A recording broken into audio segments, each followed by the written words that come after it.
Welcome back to Unapologetically Queer. My lovely queer is all up in his gig. Yes! I'm back for another video, and y'all know I haven't posted it in a little bit, but you know, I'm back. I'm here to post. Today's video, we're going to talk about 5 LGBTQ myths. Okay.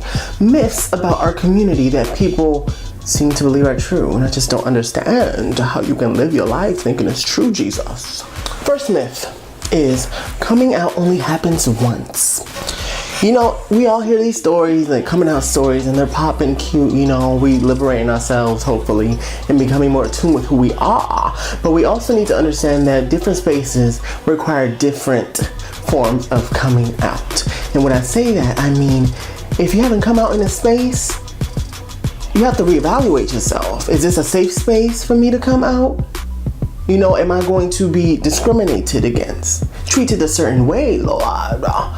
So we have to think about those types of things. So in different environments, you have to come out in different environments. It's not just a one-time thing. Heterosexuals can walk around and not having to come out. They're fine. You know what I mean? But then us LGBTQ people, we have to reassure that we're safe in different environments.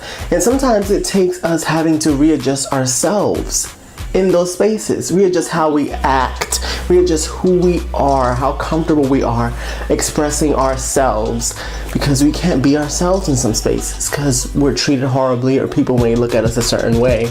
And I don't care, you can say it's 2019, I don't care, it's still happening. You can come out to your family. That's another thing. You can come out to your immediate family, but not your extended family. So that's a whole different dynamic right there. So just think about that when you think about myths.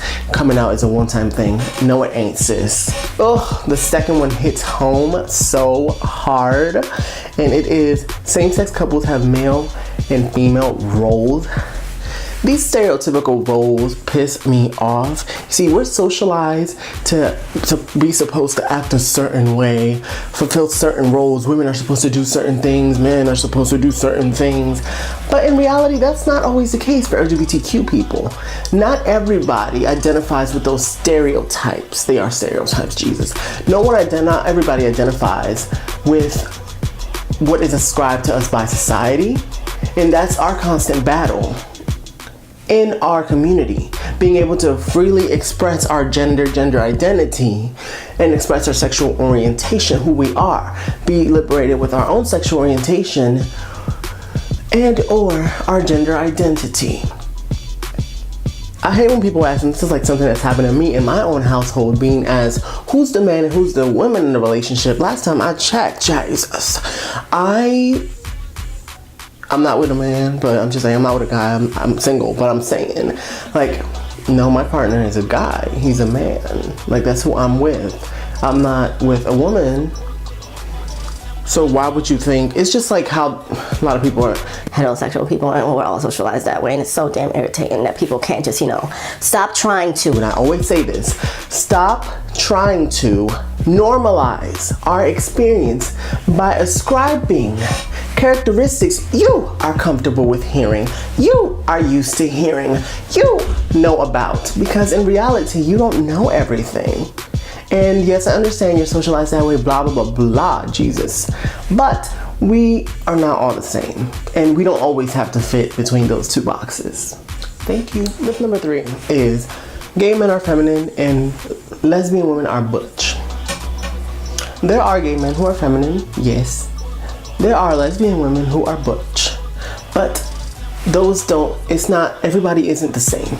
It can be the same situation if I ask a straight person about their specific identity and I say, do you all act that way? Are you all that way? That's not how it is.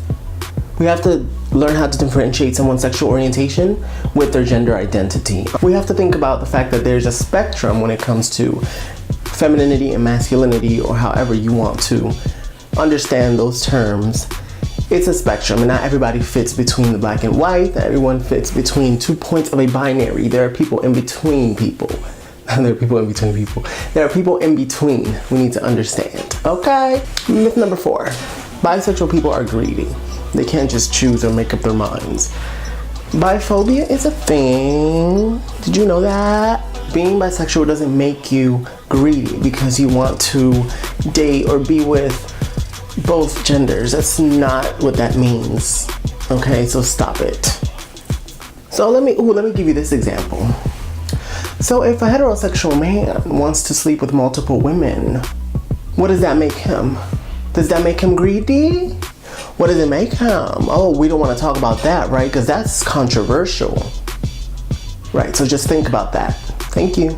Myth number 5, and it's the last myth I'm going to be doing for this video, is being trans means having surgery. Being trans does not mean having surgery, because there are trans people who decide not to have surgery. Being trans doesn't automatically mean that someone is going to have surgery. It's pretty much what I'm trying to say. And just to read a little bit, just for y'all, you know, get some information. Trans is an umbrella term, if you don't know that it is, to describe people whose gender is not the same as or does not sit comfortable with the sex that was assigned at birth. And that can be a whole other conversation. Sex assigned at birth, child. Some people do not want to have surgery. And transitional things can be other things like name change, coming out to your friends, because that's also a coming out experience as well. So just open your mind and think about these things. Ask someone, you know, if you have someone who's LGBTQ and, you know, they may give you some information, ask them. Make sure that you get the right information and stop assuming. That's the biggest one. Stop assuming that you can fit people into a mold because of their actions or what you assume their actions connect with. Thank you for watching this video, and as always, be you and stay true to yourself, because only you know who you are. And if you're new to this channel, feel free to subscribe, hit the like button if you like it, and share this video. You know, let's spread the knowledge, because some people need to get their shit together. Bye.